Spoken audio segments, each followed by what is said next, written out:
ಸಾಮಾನ್ಯ ಮನುಷ್ಯ ತನ್ನ ಇಡೀ ಯೌವನವನ್ನ ಕಚೇರಿ ಕೆಲಸಕ್ಕಾಗಿ ಮೀಸಲಿಡ್ತಾನೆ.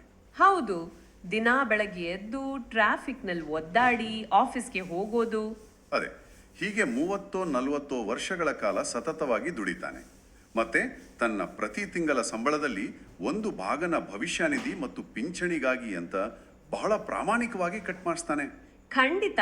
ಯಾಕೆಂದ್ರೆ ವಯಸ್ಸಾದಾಗ ಕೈಕಾಲು ಆಡದಿದ್ದಾಗ ಈ ಪಿಂಚಣಿ ಹಣವೇ ಆಸರೆ ಆಗುತ್ತೆ ಅನ್ನೋ ಒಂದೇ ಒಂದು ಭರವಸೆ ಅಲ್ವಾ? ನಿಜ. ಆದ್ರೆ ಕೊನೆಗೆ ನಿವೃತ್ತಿ ಆದ್ಮೇಲೆ ತನ್ನದೇ ಬೆವರು ಮತ್ತು ರಕ್ತದ ಫಲವಾದ ಆ ಪಿಂಚಣಿಗಾಗಿ ಸರ್ಕಾರಿ ಕಚೇರಿ ಮೆಟ್ಲು ಹತ್ತಿದ್ರೆ ಏನಾಗುತ್ತೆ ಗೊತ್ತಾ? ಏನಾಗುತ್ತೆ? ಪಾಪ ಅಲ್ಲೆದಾಡಿಸ್ತಾರೆ. ಅದೇ, ಈ ನಮ್ಮ ಮಹಾನ್ ಅಧಿಕಾರಶಾಹಿ ವ್ಯವಸ್ಥೆ ಆ ವಯಸ್ಸಾದ ವ್ಯಕ್ತಿ ಮುಖ ನೋಡಿ, ನಿಮ್ಮ ಹಳೆ ಬಾಸ್ 15 ವರ್ಷದ ಹಿಂದೆ ನಮ್ಮ ಕಚೇರಿಗೆ ಸಲ್ಲಿಸಬೇಕಿದ್ದ ಯಾವುದೋ ಒಂದು ಕಾಗದನ ಮೊದಲು ತಂದುಕೊಡಿ ಅಂತ ಕೇಳ್ತಾರೆ. ಆಮೇಲೆ ನಿಮ್ಮ ಪಿಂಚಣಿ ಬಗ್ಗೆ ಯೋಚನೆ ಮಾಡೋಣ ಅಂತ ಹೇಳ್ತಾರೆ. ಅಯ್ಯೋ, ಇದು ಕೇಳೋಕೆ ಯಾವುದೋ ಕಳಪೆ ಮಟ್ಟದ ಕೆಟ್ಟ ಹಾಸ್ಯ ತರಹ ಅನ್ಸ್ಬೋದು. ಆದ್ರೆ ವಿಪರ್ಯಾಸ ಅಂದ್ರೆ ಇದು ನಮ್ಮ ದೇಶದ ಅನೇಕ ಪಿಂಚಣಿದಾರರ ದೈನಂದಿನ ಕಟುವಾಸ್ತವ. ಹೌದು, ಇದು ಕೇವಲ ಒಂದು ಹಾಸ್ಯ ಅಲ್ಲ, ಇದು ನಮ್ಮ ವ್ಯವಸ್ಥೆಯ ಅತಿ ಕ್ರೂರವಾದ ಮುಖ ಅಂತಾನೆ ಹೇಳ್ಬೋದು. ಇಂದಿನ ನಮ್ಮ ಈ ಡೀಪ್ ಡೈವ್ನ ಮೂಲ ವಸ್ತು ಕೂಡ ಇದೇ ಆಗಿದೆ. ಹೌದು, ನಾವು ಇಂದು ಆಂಧ್ರ ಪ್ರದೇಶ ಹೈಕೋರ್ಟ್ ಇತ್ತೀಚೆಗೆ ನೀಡಿದ ಒಂದು ಅತ್ಯಂತ ಪ್ರಬಲವಾದ ತೀರ್ಪಿನ ಬಗ್ಗೆ ಆಳವಾಗಿ ಚರ್ಚೆ ಮಾಡ್ತಾ ಇದ್ದೀವಿ. ಎಕ್ಸಾಕ್ಟ್ಲಿ. ನ್ಯಾಯಮೂರ್ತಿ ವೆಂಕಟೇಶ್ವರಲು ನಿಮೆಗಡ್ಡ ಅವರು ಉದ್ಯೋಗಿಗಳ ಭವಿಷ್ಯ ನಿಧಿ ಸಂಸ್ಥೆ ಅಂದ್ರೆ EPFO ವಿರುದ್ಧ ನೀಡಿದ ತೀರ್ಪಿನ ಲೇಖನ ಮತ್ತೆ ನ್ಯಾಯಾಲಯದ ದಾಖಲೆಗಳನ್ನ ನಾವಿಂದು ವಿಶ್ಲೇಷಣೆ ಮಾಡಲಿದ್ದೇವೆ. ಈ ಇಡೀ ಪ್ರಹಸನದಲ್ಲಿ ಪಿಂಚಣಿದಾರರು ತಮ್ಮ ಹಕ್ಕಿನ ಹಣ ಪಡೀಲಿಕ್ಕೆ ಈ ಅಧಿಕಾರಶಾಹಿಯ ಅಸಂಬದ್ಧತೆಗಳ ವಿರುದ್ಧ ಹೇಗೆ ಹೋರಾಡ್ತಿದ್ದಾರೆ ಅಂತ ನೋಡೋಣ. ಮತ್ತೆ ಹೈಕೋರ್ಟ್ ಯಾವ ರೀತಿಯಲ್ಲಿ EPFOಗೆ ಚಾಟಿ ಬೀಸಿದೆ ಅನ್ನೋದನ್ನ ನಾವು ಎಳೆ ಎಳೆಯಾಗಿ ಬಿಡಿಸಿ ನೋಡೋಣ. ಈ ತೀರ್ಪು ನಿಜಕ್ಕೂ ತುಂಬಾ ಮಹತ್ವದ್ದಾಗಿದೆ ಅಲ್ವಾ? ಯಾಕೆಂದ್ರೆ ಇದು ಕೇವಲ ಒಂದು ಕಾನೂನಿನ ವ್ಯಾಖ್ಯಾನ ಅಲ್ಲ, ಬದಲಾಗಿ ಒಬ್ಬ ಸಾಮಾನ್ಯ ಉದ್ಯೋಗಿಯ ಪರವಾಗಿ ನಿಂತು ವ್ಯವಸ್ಥೆಗೆ ಕೇಳಿದ ಕಠಿಣ ಪ್ರಶ್ನೆ. ಹೌದು, ನ್ಯಾಯಾಲಯ ಇಲ್ಲಿ ಕೇವಲ ರೂಲ್ ಬುಕ್ ಓದಿಲ್ಲ, ಆ ರೂಲ್ಸ್ ಹಿಂದಿನ ಅಸಲಿ ಉದ್ದೇಶ ಏನು ಅನ್ನೋದನ್ನ ಈ ಕಲ್ಲು ಬಂಡೆ ಅಂಟಿರುವ ವ್ಯವಸ್ಥೆಗೆ ನೆನಪಿಸುವ ಕೆಲಸ ಮಾಡಿದೆ. ಸರಿ, ಇದರ ಮೂಲ ಎಲ್ಲಿಂದ ಶುರುವಾಯಿತು ಅಂತ ನೋಡಿದ್ರೆ ಈ ಇಡೀ ಸಮಸ್ಯೆಯ ಬೇರು ಇರೋದು 1995ರ ಉದ್ಯೋಗಿಗಳ ಪಿಂಚಣಿ ಯೋಜನೆ ಅಂದ್ರೆ EPS ನಲ್ಲಿ. ಅಲ್ಲಿಂದ ಕತೆ ಶುರುವಾಗುತ್ತೆ ತಾನೆ? ಹೌದು. ಆಗಸ್ಟ್ 22, 2014ರಂದು ಕೇಂದ್ರ ಸರ್ಕಾರ ಈ ಯೋಜನೆಗೆ ಒಂದು ಮಹತ್ವದ ತಿದ್ದುಪಡಿ ತಂದಿತು. ಓಕೆ, ಆ ತಿದ್ದುಪಡಿ ಏನಾಗಿತ್ತು? ಈ ತಿದ್ದುಪಡಿ ಪ್ರಕಾರ ತಿಂಗಳಿಗೆ 15,000 ರೂಪಾಯಿಗಿಂತ ಹೆಚ್ಚಿನ ವೇತನ ಪಡೆಯುವವರು ಒಂದು ಜಾಯಿಂಟ್ ಆಪ್ಷನ್ ಅಥವಾ ಜಂಟಿ ಆಯ್ಕೆಯ ಮೂಲಕ ಹೆಚ್ಚಿನ ಪಿಂಚಣಿಗಾಗಿ ತಮ್ಮ ವೇತನದ 8.33% ಹಣನ ಪಿಂಚಣಿ ನಿಧಿಗಳು ಪಾವತಿಸಲು ಅವಕಾಶ ಮಾಡಿಕೊಡಲಾಯಿತು. ಓಹೋ, ಅಂದ್ರೆ ಹೆಚ್ಚಿನ ಪಿಂಚಣಿಗೆ ದಾರಿ ಮಾಡಿಕೊಟ್ರು. ಆದ್ರೆ ಇಷ್ಟೆಲ್ಲ ಅವಕಾಶ ಇದ್ರೂ ಅಸಲಿ ಸಮಸ್ಯೆ ಎದುರಾಗಿದ್ದು ಎಲ್ಲಿ? ಅಲ್ಲಿಯೇ ನೋಡಿ ಅಸಲಿ ಸಮಸ್ಯೆ ಶುರುವಾಗಿದ್ದು. ಈ ಸಮಸ್ಯೆಯ ಉಗಮ ಆಗಿದ್ದೇ ಮಾಹಿತಿಯ ಕೊರತೆಯಿಂದ. ನಾವು ಇಲ್ಲಿ ಸಂಗಮ್ ಡೈರಿಯ ನಿವೃತ್ತ ಉದ್ಯೋಗಿಗಳಾದ ಸಿದ್ದಿನೇನಿ ವೆಂಕಟೇಶ್ವರ ರಾವ್ ಮತ್ತು ಇತರ ಅನೇಕ ನಿವೃತ್ತರ ಕೇಸನ್ನ ಗಮನಿಸಬೇಕು. ಹೌದು, ಆ ನಿವೃತ್ತರಿಗೆಲ್ಲ 2014ರಲ್ಲಿ ಬಂದ ಈ ತಿದ್ದುಪಡಿಯ ಬಗ್ಗೆ ಅಂದ್ರೆ ಇಂತಹ ಒಂದು ಜಾಯಿಂಟ್ ಆಪ್ಷನ್ ಇದೆ ಅನ್ನೋ ವಿಚಾರವೇ ಗೊತ್ತಿರಲಿಲ್ಲ. ನಿಜ. ವಾಸ್ತವದಲ್ಲಿ ಯೋಚನೆ ಮಾಡಿ, ಸಾಮಾನ್ಯ ನೌಕರರು ತಮ್ಮ ದಿನನಿತ್ಯದ ಕೆಲಸದಲ್ಲಿ ಎಷ್ಟು ಬ್ಯುಸಿ ಇರ್ತಾರೆ ಅಂದ್ರೆ ಪ್ರತಿದಿನ ಸಂಜೆ ಕೂತು ಸರ್ಕಾರದ ಗೆಜೆಟ್ ನೋಟಿಫಿಕೇಶನ್ ಓದೋದು ಅವರಿಗೆ ಸಾಧ್ಯ ಆಗುವಂತಹ ಮಾತೇ ಅಲ್ಲ. ಅದೇ ಅವ್ರ ಪಾಡಿಗೆ ಅವರು ಕೆಲಸ ಮಾಡ್ತಾ ಇರ್ತಾರೆ. HR ಡಿಪಾರ್ಟ್ಮೆಂಟ್ ಅವರು ಸಂಬಳದಿಂದ ಹಣ ಕಟ್ ಮಾಡ್ತಾರೆ, ಅಷ್ಟೇ ಅವ್ರಿಗೆ ಗೊತ್ತಿರೋದು. ಎಕ್ಸಾಕ್ಟ್ಲಿ. ಅವರ ಸಂಬಳದಿಂದ ನಿಯಮಾನುಸಾರ ಹಣ ಕಡಿತ ಆಗ್ತಾನೇ ಇತ್ತು. ಆದ್ರೆ ಈ ಹೊಸ ಜಾಯಿಂಟ್ ಆಪ್ಷನ್ ಬಗ್ಗೆ ಅವರಿಗೆ ಅರಿವಿರಲಿಲ್ಲ. ಆಮೇಲೆ ಎಷ್ಟೋ ವರ್ಷಗಳ ನಂತರ ಸುಪ್ರೀಂ ಕೋರ್ಟ್ನ ಕೆಲವು ತೀರ್ಪುಗಳು ಬಂದ ಮೇಲೆ ಅವರಿಗೆ ಇದರ ಬಗ್ಗೆ ಮಾಹಿತಿ ಸಿಗುತ್ತೆ. ಹೌದಾ? ಆಮೇಲೆ ಅವ್ರು ಏನ್ ಮಾಡಿದ್ರು? ಆಗ ಅವರು EPFOನ ಆನ್ಲೈನ್ ವ್ಯವಸ್ಥೆ ಮೂಲಕ ಈ ಹೆಚ್ಚಿನ ಪಿಂಚಣಿಗಾಗಿ ಅರ್ಜಿ ಹಾಕ್ತಾರೆ. ಇಲ್ಲಿ ನಾವು ಗಮನಿಸಬೇಕಾದ ಅತ್ಯಂತ ಆಸಕ್ತಿದಾಯಕ ಅಂಶ ಏನಂದ್ರೆ ಅವರ ಉದ್ಯೋಗದಾತ ಅಂದ್ರೆ ಆ ಸಂಗಮ್ ಡೈರಿಯ ಆಡಳಿತ ಮಂಡಳಿ ಈಗಾಗಲೇ ನೌಕರರಿಗೆ ಸಂಬಂಧಪಟ್ಟ ಅಗತ್ಯವಿರುವ ಎಲ್ಲಾ ದಾಖಲೆಗಳನ್ನ EPFOಗೆ ಒದಗಿಸಿತ್ತು. ಆದರೂ ಕೂಡ EPFO ಈ ನಿವೃತ್ತ ನೌಕರರ ಅರ್ಜಿಗಳನ್ನ ಸಾರಾಸಗಟಾಗಿ ತಿರಸ್ಕರಿಸಿತು ಅಲ್ವಾ? ಆ ಅರ್ಜಿ ತಿರಸ್ಕರಿಸಲು EPFO ಕೊಟ್ಟಂತಹ ಕಾರಣ ಇದೆಯಲ್ಲ, ಅದು ನಿಜಕ್ಕೂ ಹಾಸ್ಯಾಸ್ಪದ. ಹೌದು, ಮತ್ತು ವ್ಯವಸ್ಥೆ ಎಷ್ಟು ಕುರುಡಾಗಿದೆ ಅನ್ನೋದಕ್ಕೆ ಇದೊಂದು ನಿದರ್ಶನ. ಉದ್ಯೋಗಿಗಳು ಫಾರ್ಮ್ 3A, ಫಾರ್ಮ್ 6A ಮತ್ತೆ ಚಲನ್ಗಳನ್ನ ಒದಗಿಸಿಲ್ಲ ಅಂತ EPFO ಹೇಳಿತು. ಅಂದ್ರೆ ಒಂದು ಕಂಪನಿಯ ಮಾಲೀಕರು ಅಥವಾ ಅವರ HR ವಿಭಾಗ ನಿರ್ವಹಿಸಬೇಕಾದ ಕಡತಗಳನ್ನ ನಿವೃತ್ತನಾಗಿ ಮನೆಯಲ್ಲಿ ಕೂತಿರುವ ಉದ್ಯೋಗಿ ತಂದುಕೊಡಬೇಕು ಅಂತ ಈ ಅಧಿಕಾರಿಗಳು ನಿರೀಕ್ಷೆ ಮಾಡಿದ್ರು. ಹೌದು, ಇದು ಎಷ್ಟು ವಿಚಿತ್ರ ಅಲ್ವಾ? ಇದು ಹೇಗಿದೆ ಅಂದ್ರೆ, ನಾವೊಂದು ಹೋಟೆಲ್ಗೆ ಹೋಗಿ ಊಟ ಆರ್ಡರ್ ಮಾಡಿದ್ರೆ ಆ ಹೋಟೆಲ್ ಮ್ಯಾನೇಜರ್ ಬಂದು, ನೋಡಿ ಸ್ವಾಮಿ, ಮೊದಲು ನಮ್ಮ ಅಡುಗೆಯವನು ಮಾರುಕಟ್ಟೆಯಿಂದ ತರಕಾರಿ ತಂದಿದ್ದಾನಲ್ಲ, ಆ ರಸೀದಿನ ನೀವು ತಂದುಕೊಡಿ, ಆಮೇಲೆ ನಾವು ನಿಮ್ಮ ಊಟ ಬಡಿಸ್ತೇವೆ ಅಂತ ಹೇಳಿದಂತಿದೆ. ಖಂಡಿತ ಇದು ಎಕ್ಸಾಕ್ಟ್ ಆಗಿ ಮ್ಯಾಚ್ ಆಗೋ ತರಹದ ಉಪಮೆ. ಊಟಕ್ಕೂ ಆ ತರಕಾರಿ ಬಿಲ್ಗೂ ಗ್ರಾಹಕನಿಗೂ ಏನ್ ಸಂಬಂಧ? ಆ ಹೋಟೆಲ್ ಗ್ರಾಹಕನ ಪರಿಸ್ಥಿತಿಯೇ ಈ ನಿವೃತ್ತ ನೌಕರರದ್ದು. ನಿಜ. ಈ ಪಿಂಚಣಿ ವ್ಯವಸ್ಥೆಯ ಮೆಕ್ಯಾನಿಸಮ್ ಹೇಗೆ ಕೆಲಸ ಮಾಡುತ್ತೆ ಅಂತ ನಾವು ಸ್ವಲ್ಪ ಆಳವಾಡಿ ನೋಡಿದರೆ, ಫಾರ್ಮ್ 6A ಮತ್ತು ಆ ಚಲನ್ಗಳು ಅನ್ನೋದು ಉದ್ಯೋಗದಾತರ ಶಾಸನಬದ್ಧ ಜವಾಬ್ದಾರಿಗಳು. ಹೌದು, ಅಂದ್ರೆ ಕಂಪನಿಗಳು ಪ್ರತಿ ವರ್ಷ ತಮ್ಮ ಎಲ್ಲ ಉದ್ಯೋಗಿಗಳ ಒಟ್ಟು ಕಾಂಟ್ರಿಬ್ಯೂಷನ್ ಎಷ್ಟಾಗಿದೆ ಅಂತ ಸರ್ಕಾರಕ್ಕೆ ಸಲ್ಲಿಸುವ ವಾರ್ಷಿಕ ರಿಟರ್ನ್ಸ್ ಅದು. ಉದ್ಯೋಗಿ ಕೇವಲ ತನ್ನ ಸಂಬಳದಿಂದ ಹಣ ಪಾವತಿಸುವವನು ಮಾತ್ರ. ಅದೇ, ಆ ಹಣನ ಸರ್ಕಾರಕ್ಕೆ ಕಟ್ಟೋದು, ಅದರ ಲೆಕ್ಕಾಚಾರ ಇಡೋದು, ಬ್ಯಾಂಕ್ ಚಲನ್ಗಳನ್ನ ಮೇಂಟೈನ್ ಮಾಡೋದು, ಇವೆಲ್ಲವೂ ಕಂಪನಿಯ ಜವಾಬ್ದಾರಿ. ಒಬ್ಬ ಸಾಮಾನ್ಯ ಉದ್ಯೋಗಿ 15 ವರ್ಷದ ನಂತರ ಹೇಗೆ ತಂದುಕೊಡಲು ಸಾಧ್ಯ? ಇದು ಕೇವಲ ತಾಂತ್ರಿಕತೆಯ ನೆಪ ಅಷ್ಟೇ. ನಮಗೆ ಜವಾಬ್ದಾರಿ ಬೇಡ, ಯಾವುದಾದ್ರೂ ಒಂದು ಸಂಘ ಕಾರಣ ಕೊಟ್ಟು ಅಪ್ಲಿಕೇಶನ್ ರಿಜೆಕ್ಟ್ ಮಾಡಿಬಿಡೋಣ ಅನ್ನೋ ಮೆಂಟಾಲಿಟಿ ಇದು. ಹೌದು, ಇಲ್ಲಿ ಇನ್ನೊಂದು ವಿಚಾರ ನಾವು ಗಮನಿಸಬೇಕು. ಈ EPFO ಅಧಿಕಾರಿಗಳಿಗೆ ಇದು ಗೊತ್ತಿಲ್ಲ ಅಂತೇನಲ್ಲ, ಅವರಿಗೂ ಗೊತ್ತು ಈ ದಾಖಲೆಗಳು ಉದ್ಯೋಗಿಯ ಹತ್ತಿರ ಇರೋದಿಲ್ಲ ಅಂತ. ಆದ್ರೂ ಕೂಡ ಸುಮ್ಮನೆ ರಿಜೆಕ್ಟ್ ಮಾಡೋದು ಸುಲಭ, ಅದನ್ನ ವೆರಿಫೈ ಮಾಡೋದು ಕಷ್ಟ ಅನ್ನೋ ಸೋಮಾರಿತನ ಅಧಿಕಾರಿಗಳಲ್ಲಿ ಮನೆ ಮಾಡಿದೆ. ಖಂಡಿತವಾಗಿಯೂ ಇದು ಉದ್ದೇಶಪೂರ್ವಕವಾಗಿ ಸೃಷ್ಟಿಸಿದ ಅಡ್ಡಿ ಇದ್ದಂತೆ ಕಾಣ್ತಾ ಇದೆ.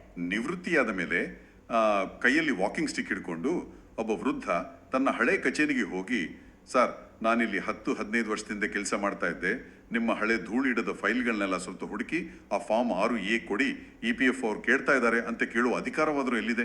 ನಿಜ, ಕಂಪನಿಗಳು ಆ ಹಳೆಯ ಕಡತಗಳನ್ನ ಇಟ್ಕೊಂಡಿರ್ತವೆಯೋ ಇಲ್ವೋ ಅದು ಬೇರೆ ವಿಚಾರ. ಕೆಲವು ಕಂಪನಿಗಳು ಮುಚ್ಚಿ ಹೋಗಿರ್ಬೋದು, ಮ್ಯಾನೇಜ್ಮೆಂಟ್ ಬದಲಾಗಿರಬಹುದು. ಆದ್ರೆ EPFO ಮಾತ್ರ ನನಗೆ ಆ ಕಾಗದ ಬೇಕೇ ಬೇಕು, ಇಲ್ಲದಿದ್ರೆ ನಿನ್ನ ಪಿಂಚಣಿ ಇಲ್ಲ ಅಂತ ಹಠ ಹಿಡಿಯೋದು ಎಷ್ಟರ ಮಟ್ಟಿಗೆ ಸರಿ? ಒಬ್ಬ ವೃದ್ಧ ವ್ಯಕ್ತಿ ಈ ಕಾಗದಗಳಿಗಾನಿ ತನ್ನ ರಿಟೈರ್ಮೆಂಟ್ ಲೈಫ್ನಲ್ಲಿ ಎಷ್ಟು ಕಚೇರಿಗಳನ್ನು ಸುತ್ತಬೇಕು? ಇದು ಅಕ್ಷರಶಃ ಕಿರುಕುಳ. ಇದೇ ಕಾರಣಕ್ಕಾಗಿಯೇ EPFOನ ಈ ಯಾಂತ್ರಿಕ ಮತ್ತು ಅಮಾನವೀಯ ವರ್ತನೆಯಿಂದ ರೋಸಿ ಹೋದ ಆ ಸಂಗಮ್ ಡೈರಿಯ ಪಿಂಚಣಿದಾರರಿಗೆ ನ್ಯಾಯಾಲಯದ ಮೆಟ್ಟಿಲೇರುವುದನ್ನು ಬಿಟ್ಟು ಬೇರೆ ದಾರಿಯೇ ಇರಲಿಲ್ಲ. ಇಲ್ಲಿ ಆಂಧ್ರಪ್ರದೇಶ್ ಹೈಕೋರ್ಟ್ನ ನ್ಯಾಯಮೂರ್ತಿ ವೆಂಕಟೇಶ್ವರಲು ನಿಮ್ಮಗಡ್ಡ ಅವರ ವೀಕ್ಷಣೆಗಳು ಮತ್ತು ಅವರು ಕೊಟ್ಟಿರುವ ತೀರ್ಪು ಬಹಳ ಮುಖ್ಯ ಆಗುತ್ತೆ ಅಲ್ವಾ? ಹೌದು, ಅವರು ತುಂಬಾ ಸ್ಪಷ್ಟವಾಗಿ ಒಂದು ಮಾತನ್ನ ಹೇಳಿದ್ರು. ಉದ್ಯೋಗದಾತರು ದಾಖಲೆಗಳನ್ನ ನಿರ್ವಹಿಸುವಲ್ಲಿ ವಿಫಲರಾದ್ರೆ ಅಥವಾ ಸ್ವತಃ EPFO ತನ್ನದೇ ದಾಖಲೆಗಳನ್ನ ಕಳೆದುಕೊಂಡಿದ್ರೆ ಅದಕ್ಕೆ ಉದ್ಯೋಗಿಗಳನ್ನ ಹೊಣೆಗಾರರನ್ನಾಗಿ ಮಾಡುವುದು ಅಸಾಧ್ಯ ಮತ್ತು ಇದು ಸಂಪೂರ್ಣ ಅನ್ಯಾಯ. ದಾಖಲೆಗಳನ್ನ ಸೃಷ್ಟಿಸೋದು ಅಥವಾ ಸಂರಕ್ಷಣೆ ಮಾಡೋದು ಯಾವುದೇ ಕಾರಣಕ್ಕೂ ಉದ್ಯೋಗಿಯ ಕೆಲಸವಲ್ಲ ಅಂತ ಕೋರ್ಟ್ ಖಡಕ್ಕಾಗಿ ಹೇಳಿತು. ಇಲ್ಲಿ ಒಂದು ಬಹಳ ಇಂಟ್ರೆಸ್ಟಿಂಗ್ ಆದಂತ ಲಾಜಿಕಲ್ ಪ್ರಶ್ನೆ ಹುಟ್ಟುಕೊಡುತ್ತೆ ನೋಡಿ. ಅಸಲಿಗೆ EPFO ಈ ಎಲ್ಲಾ ದಾಖಲೆಗಳ ಶಾಸನಬದ್ಧ ರಕ್ಷಕ ಅಲ್ವಾ? ಅಂದ್ರೆ ಸ್ಟ್ಯಾಟ್ಯೂಟರಿ ಕಸ್ಟೋಡಿಯನ್. ಹೌದು, ಕಾನೂನಿನ ಪ್ರಕಾರ ಆ ದಾಖಲೆಗಳನ್ನ ಕಾಪಾಡ್ಕೊಳ್ಬೇಕಾದ ಜವಾಬ್ದಾರಿ ಇರೋದೇ EPFOಗೆ. ಕಂಪನಿಗಳು ಪ್ರತಿ ತಿಂಗಳು, ಪ್ರತಿ ವರ್ಷ ಈ ಫಾರ್ಮ್ಗಳನ್ನ EPFOಗೆ ಸಲ್ಲಿಸ್ತವೆ. ಹಾಗೆ ಸಲ್ಲಿಸಿದ ಮೇಲೆ ಆ ಕಡತಗಳು EPFO ಕಚೇರಿಯಲ್ಲಿ ಇರಬೇಕಲ್ವಾ?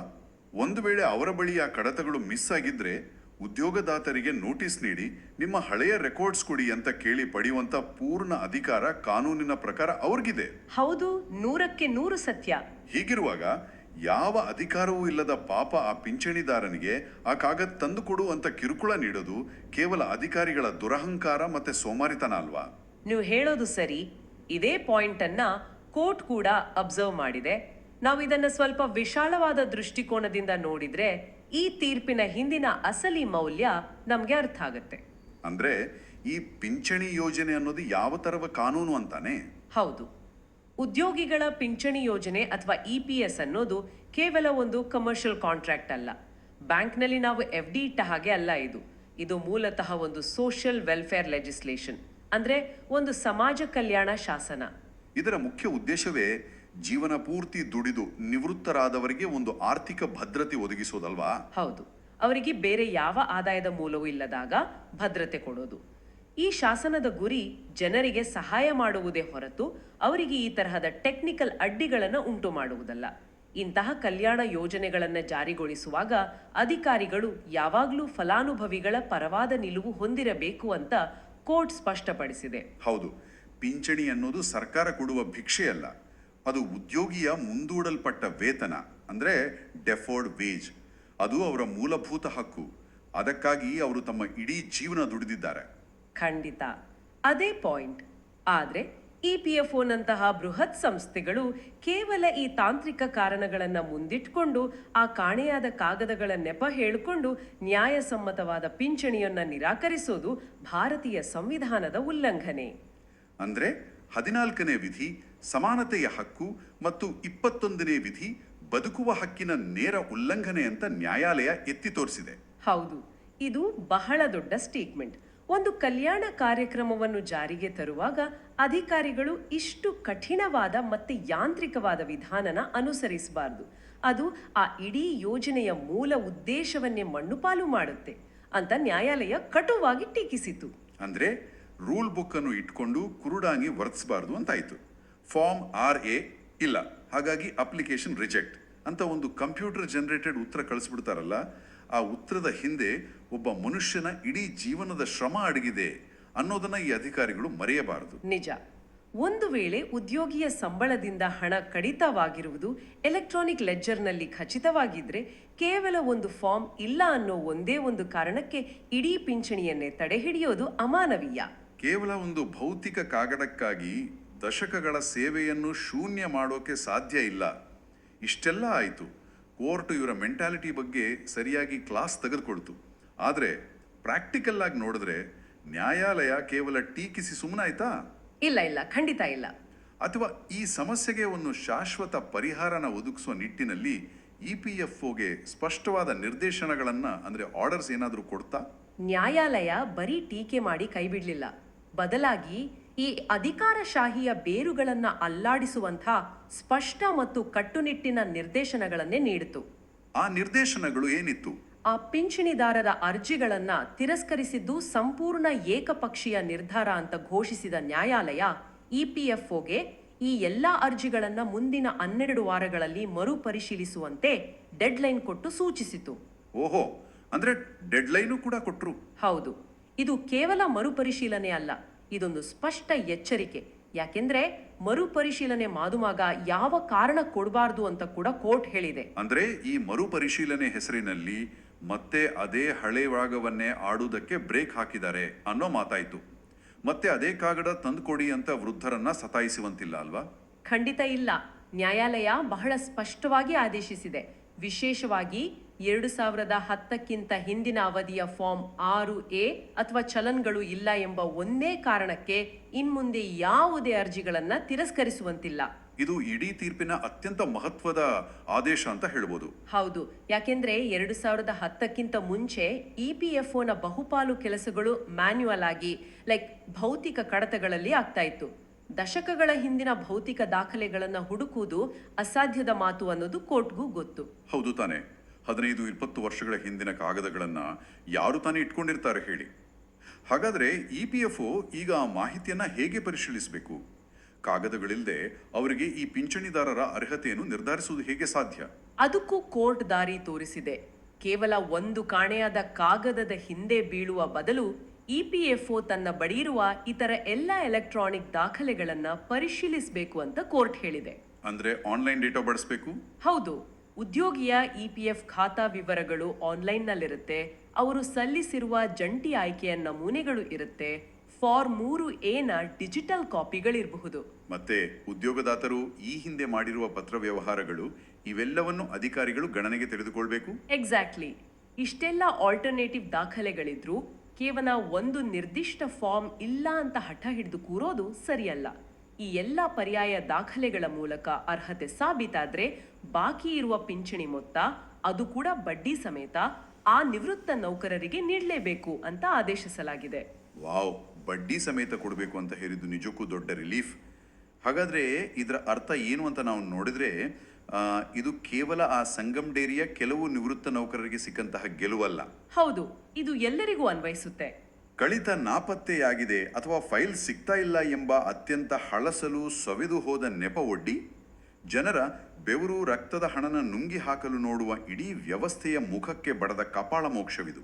ಖಂಡಿತವಾಗಿಯೂ. ಇನ್ಮುಂದೆ EPFO ತನ್ನ ಸ್ವಂತ ಕಚೇರಿಯಲ್ಲಿರುವ ದಾಖಲೆಗಳನ್ನು ಹುಡುಕುವ, ಗಣಕಯಂತ್ರದಲ್ಲಿರುವ ಡೇಟಾವನ್ನು ಪರಿಶೀಲಿಸುವ ಕಷ್ಟದ ಕೆಲಸನ ತಾನೇ ಮಾಡಬೇಕಾಗ್ತದೆ. ಆ ಕೆಲಸನ ವೃದ್ಧ ಪಿಂಚಣಿದಾರರ ತಲೆಗೆ ಕಟ್ಟುವಂತಿಲ್ಲ. ಇದು ದೇಶದಾದ್ಯಂತ ಇರುವ ಲಕ್ಷಾಂತರ ಪಿಂಚಣಿದಾರರಿಗೆ ನಿಜಕ್ಕೂ ಒಂದು ದೊಡ್ಡ ಆಶ್ವಾಸನೆ. ಹೌದು. ಮತ್ತೆ ಈ ತೀರ್ಪು ಒಂದು ಬಹಳ ಪ್ರಮುಖವಾದ ಪ್ರಶ್ನೆಯನ್ನು ನಮ್ಮ ಮುಂದೆ ಹುಟ್ಟಾಕತ್ತೆ ನೋಡಿ. ಯಾವ ಪ್ರಶ್ನೆ? ಹೈಕೋರ್ಟ್ ಮೆಟ್ಟಿಲೇರಲು ಶಕ್ತಿ, ಹಣ, ಓಡಾಡುವಷ್ಟು ತಾಳ್ಮೆ ಮತ್ತು ಸಮಯ ಇರುವ ಈ ಕೆಲವು ನೌಕರಿಗೆ ನ್ಯಾಯ ಸಿಕ್ತು, ಸರಿ. ಆದರೆ ದೇಶದಾದ್ಯಂತ ಮೂಲೆ ಮೂಲೆಯಲ್ಲಿರುವ ನ್ಯಾಯಾಲಯದ ಮೆಟ್ಟಿಲು ಹತ್ತಲು ಯಾವ ರೀತಿಯಿಂದಲೂ ಸಾಧ್ಯವಾಗದ ಲಕ್ಷಾಂತರ ಇತರ ಪಿಂಚಣಿದಾರರ ಗತಿಯೇನು? ಅಯ್ಯೋ, ಹೌದಲ್ವಾ? ಅವರ ಅರ್ಜಿಗಳನ್ನು EPFO ಇದೇ ರೀತಿ ಯಾವುದೇ ಯೋಚನೆ ಮಾಡದೆ ಯಾಂತ್ರಿಕವಾಗಿ ತಿರಸ್ಕರಿಸಿದೆಯಲ್ವೇ? ಆ ಎಲ್ಲ ವಯಸ್ಸಾದ ಜೀವಗಳು ಯಾರಿಗೂ ಹೇಳಲಾಗದೆ ತಮ್ಮ ಹಣನ ಕಳ್ಕೊಂಡು ಮನೆಯಲ್ಲಿ ಕಣ್ಣೀರು ಹಾಕ್ತಾ ಕುಳಿತಿರ್ಬೋದು. ಅದೇ ನ್ಯಾಯಾಲಯದ ತೀರ್ಪಿನ ಲಾಭ ಕೇವಲ ನ್ಯಾಯಾಲಯದ ಮೆಟ್ಟಿಲೇರಿದವರಿಗೆ ಮಾತ್ರ ಸೀಮಿತವಾಗಬಾರದು. ಅದು ಇಡೀ ವ್ಯವಸ್ಥೆಯ ಕಾರ್ಯವೈಖರಿಯನ್ನೇ ಬದಲಾಯಿಸಬೇಕು. ಅದು ನಿಜಕ್ಕೂ ಕಳವಳಕಾರಿ ವಿಚಾರ. ನ್ಯಾಯಾಲಯಕ್ಕೆ ಹೋದವರಿಗೆ ಮಾತ್ರ ನ್ಯಾಯ, ಉಳಿದವರಿಗೆ ಅದೇ ಹಳೆಯ ಕೊಳೆತ ವ್ಯವಸ್ಥೆ ಎಂಬಂತಾಗಬಾರದು. ಪ್ರತಿಯೊಬ್ಬರಿಗೂ ತಮ್ಮ ಪಿಂಚಣಿ ಪಡೆಯುವ ಮೂಲಭೂತ ಹಕ್ಕಿದೆ. ನಿಖರವಾಗಿ. ಅದಕ್ಕಾಗಿಯೇ ಈ ತೀರ್ಪಿನಲ್ಲಿ ನ್ಯಾಯಾಲಯವು ಮತ್ತೊಂದು ಕಟ್ಟುನಿಟ್ಟಿನ ಸೂಚನೆ ನೀಡಿದೆ. EPFO ಈ ಅರ್ಜಿಗಳನ್ನು ಮರುಪರಿಶೀಲಿಸುವಾಗ ಸಕಾರಣವಾದ ಆದೇಶ ಅಂದ್ರೆ ರೀಸನ್ಡ್ ಅಂಡ್ ಸ್ಪೀಕಿಂಗ್ ಆರ್ಡರ್ ಅನ್ನೇ ನೀಡಬೇಕು ಅಂತ ಹೇಳಿದೆ. ಅಂದ್ರೆ ನೀವು ಅರ್ಜಿಯನ್ನ ತಿರಸ್ಕರಿಸುವುದಾದರೆ ಸುಮ್ಮನೆ ರಿಜೆಕ್ಟೆಡ್ ಅಂತ ಒಂದು ಲೈನ್ ಬರೆಯುವಂತಿಲ್ಲ. ಅದಕ್ಕೆ ತಕ್ಕ ತಾರ್ಕಿಕ ಕಾರಣಗಳನ್ನು ಬರವಣಿಗೆಯಲ್ಲಿ ನೀಡಬೇಕು. ಹೌದು. ಎಲೆಕ್ಟ್ರಾನಿಕ್ ದಾಖಲೆಗಳೆಲ್ಲ ಇದ್ರೂ ಯಾಕೆ ರಿಜೆಕ್ಟ್ ಮಾಡಿದ್ರಿ ಅಂತ ಸ್ಪಷ್ಟವಾಗಿ ವಿವರಿಸಬೇಕು. ಸುಮ್ಮನೆ ಕಾಪಿ ಪೇಸ್ಟ್ ಮಾಡಿ ದಾಖಲೆ ಇಲ್ಲ, ತಿರಸ್ಕರಿಸಲಾಗಿದೆ ಅಂತ ಹೇಳಿ ಕೈ ತೊಳೆದುಕೊಳ್ಳುವಂತಿಲ್ಲ. ಇದು ಇಂತಹ ಕಾಪಿ ಪೇಸ್ಟ್ ಅಧಿಕಾರಿಗಳಿಗೆ ಕೊಟ್ಟಿರುವ ಒಂದು ದೊಡ್ಡ ಎಚ್ಚರಿಕೆಯ ಗಂಟೆ ಅಲ್ವಾ? ಪ್ರತಿಯೊಂದು ಅರ್ಜಿಯ ಹಿಂದೆಯೂ ಒಬ್ಬ ಮನುಷ್ಯನಿದ್ದಾನೆ, ಆತನ ದಶಕಗಳ ಶ್ರಮವಿದೆ ಅನ್ನೋದನ್ನ ಅವರು ಪರಿಗಣಿಸಲೇಬೇಕು. ಇದು ವ್ಯವಸ್ಥೆಗೆ ಒಂದು ದೊಡ್ಡ ಪಾಠ. ಖಂಡಿತ. ಒಟ್ಟಾರೆಯಾಗಿ ನಾವು ಈ ಇಡೀ ಡೀಪ್ ಡೈವ್ ಅನ್ನ ಸಾರಾಂಶ ಮಾಡೋದಾದ್ರೆ, ಕಂಪನಿಯ ದಾಖಲೆಗಳನ್ನ ಕಾಯುವುದು, ಅದನ್ನ ಭದ್ರಪಡಿಸಿಡುವುದು ಪಿಂಚಣಿದಾರರ ಕೆಲಸ ಖಂಡಿತ ಅಲ್ಲ. ಅವರು ತಮ್ಮ ಜೀವಮಾನವಿಡೀ ಕೆಲಸ ಮಾಡಿದ್ದಾರೆ, ತಮ್ಮ ಪಾಲಿನ ಹಣನ ಪ್ರಾಮಾಣಿಕವಾಗಿ ಕಟ್ಟಿದ್ದಾರೆ. ಹೌದು, ಆ ಹಣನ ವಾಪಸ್ ಕೇಳುವ ಸಂಪೂರ್ಣ ಹಕ್ಕು ಅವರಿಗಿದೆ. ಸಣ್ಣ ಪುಟ್ಟ ತಾಂತ್ರಿಕ ನಿಯಮಗಳಿಗಿಂತ ಸಾಮಾಜಿಕ ಕಲ್ಯಾಣ ಮತ್ತು ಸಾಮಾನ್ಯ ಜ್ಞಾನಕ್ಕೆ ಅಂದ್ರೆ ಕಾಮನ್ ಸೆನ್ಸ್ಗೆ ಯಾವಾಗಲೂ ಮೊದಲ ಆದ್ಯತೆ ಇರಬೇಕು ಅನ್ನೋದನ್ನ ಆಂಧ್ರ ಪ್ರದೇಶ್ ಹೈಕೋರ್ಟ್ ಸ್ಪಷ್ಟವಾಗಿ ಎತ್ತಿ ಹಿಡಿದಿದೆ. ಹೌದು, ಕಾನೂನು ಇರುವುದು ಮನುಷ್ಯರಿಗಾಗಿ ಹೊರತು ಮನುಷ್ಯರಿರುವುದು ಕಾನೂನಿನ ತಾಂತ್ರಿಕತೆಗಳಿಗಾಗಿ, ಆ ಫಾರ್ಮ್ಗಳಿಗಾಗಿ ಅಲ್ಲ ಅನ್ನೋದು ಈ ತೀರ್ಪಿನ ಒಳಾರ್ಥ. ನ್ಯಾಯಮೂರ್ತಿಗಳು ಬಹಳ ಸ್ಪಷ್ಟವಾಗಿ ಹೇಳಿದಂತೆ ಈ ಯೋಜನೆಗಳ ಉದ್ದೇಶವೇ ಸಹಾಯ ಮಾಡುವುದು, ಅಡ್ಡಿಪಡಿಸುವುದಲ್ಲ. ನಿಜ. ಇಂತಹ ತೀರ್ಪುಗಳು ವ್ಯವಸ್ಥೆಯಲ್ಲಿರುವ ನ್ಯೂನತೆಗಳನ್ನ ತಿದ್ದಲು ಮತ್ತೆ ಅಧಿಕಾರಿಗಳ ಹೊಣೆಗಾರಿಕೆಯನ್ನ ಅಕೌಂಟಬಿಲಿಟಿಯನ್ನ ಹೆಚ್ಚಿಸಲು ಅತ್ಯಗತ್ಯ. ಇದು ಕೇವಲ ಒಂದಷ್ಟು ಪಿಂಚಣಿ ಪಡೆಯೋದರ ಬಗ್ಗೆ ಮಾತ್ರವಲ್ಲ, ವ್ಯವಸ್ಥೆಯು ತನ್ನ ನಾಗರಿಕರನ್ನ ಹೇಗೆ ನಡೆಸಿಕೊಳ್ಳುತ್ತದೆ ಎಂಬ ಮಾನವೀಯತೆಯ ಪ್ರಶ್ನೆ. ಅದೇ, ಒಬ್ಬ ವ್ಯಕ್ತಿ ತನ್ನ ಶಕ್ತಿಯೆಲ್ಲ ಇರುವಾಗ ದೇಶಕ್ಕಾಗಿ ದುಡಿಯುತ್ತಾನೆ. ಆತನಿಗೆ ವಯಸ್ಸಾದಾಗ ವ್ಯವಸ್ಥೆ ಆತನನ್ನು ಗೌರವದಿಂದ ನೋಡಿಕೊಳ್ಳಬೇಕೇ ವಿನಃ ಆ ಕಾಗದ ಪತ್ರಗಳಿಗಾಗಿ ಭಿಕ್ಷುಕನಂತೆ ಅಲೆದಾಡಿಸಬಾರದು. ಖಂಡಿತ. ಈ ಸಂಪೂರ್ಣ ವಿಷಯನ ವಿಶ್ಲೇಷಿಸಿದ ನಂತರ ಯಾರಾದರೂ ಯೋಚನೆ ಮಾಡಿದ್ರೆ ಕಾಡುವ ಒಂದು ಅಂತಿಮ ಬಹಳ ಆಳವಾದ ಪ್ರಶ್ನೆ ಏನಂದ್ರೆ, ಇಂದು ಪ್ರತಿಯೊಂದು ವ್ಯವಸ್ಥೆಯು ಡಿಜಿಟಲೀಕರಣಗೊಂಡಿದೆ. ಡಿಜಿಟಲ್ ಇಂಡಿಯಾ ಅಂತ ನಾವು ಜಗತ್ತಿಗೆಲ್ಲ ಹೆಮ್ಮೆಯಿಂದ ಹೇಳ್ಕೊಳ್ತೇವೆ. ಹೌದು, ಎಲ್ಲವೂ ಆನ್ಲೈನ್ನಲ್ಲೇ ಲಭ್ಯವಿದೆ. ಅದೇ, ಡೇಟಾ ಭಂಡಾರವೇ ನಮ್ಮ ಬೆರಳ ತುದಿಯಲ್ಲಿದೆ ಅಂತ ಸರ್ಕಾರಗಳು ಮತ್ತೆ EPFO ನಂತ ಸಂಸ್ಥೆಗಳು ದೊಡ್ಡ ದೊಡ್ಡ ಜಾಹೀರಾತುಗಳಲ್ಲಿ ಹೇಳ್ಕೊಳ್ತವೆ. ಆದರೂ ಅದೇ ಜನರ ಮೂಲಭೂತ ಹಕ್ಕುಗಳನ್ನ ಮತ್ತು ಅವರದ್ದೇ ಆದ ಬೆವರಿನ ಹಣನ ನಿರಾಕರಿಸಲು ಇಂತಹ ಬೃಹತ್ ಸಂಸ್ಥೆಗಳು ಇಂದಿಗೂ 15 ವರ್ಷದ ಹಿಂದಿನ ಭೌತಿಕ ಕಾಗದಗಳು ಕಾಣೆಯಾಗಿವೆ ಎಂಬ ಅತ್ಯಂತ ಕ್ಷುಲ್ಲಕ ಹಳೆಯ ಕಾಲದ ಕಾರಣಗಳನ್ನ ಏಕೆ ಹುಡುಕ್ತವೆ? ಇದು ಕೇವಲ ತಂತ್ರಜ್ಞಾನದ ಅಳವಡಿಕೆಯಲ್ಲಿ ಆಗಿರುವ ವಿಫಲತೆಯೇ, ಅಥವಾ ಈ ಇಡೀ ಅಧಿಕಾರಶಾಹಿ ವ್ಯವಸ್ಥೆಯನ್ನ ಉದ್ದೇಶಪೂರ್ವಕವಾಗಿಯೇ ಜನಸಾಮಾನ್ಯರಿಗೆ ಒಂದು ಅಡ್ಡಿಯಾಗಿ, ಒಂದು ಆಬ್ಸ್ಟ್ಯಾಕಲ್ ಕೋರ್ಸ್ ಆಗಿ ವಿನ್ಯಾಸಗೊಳಿಸಲಾಗಿದೆಯೇ? ಹೌದು, ತಮ್ಮದೇ ಹಣ ಪಡೆಯಲು ಸಾಮಾನ್ಯರು ಈ ಕೃತಕ ಅಡೆತಡೆಗಳನ್ನ ಏಕೆ ದಾಟಬೇಕು? ಇದು ಪ್ರತಿಯೊಬ್ಬರೂ ಯೋಚನೆ ಮಾಡಬೇಕಾದಂತಹ ನಮ್ಮ ವ್ಯವಸ್ಥೆಯ ಆತ್ಮಾವಲೋಕನದ ಪ್ರಶ್ನೆ.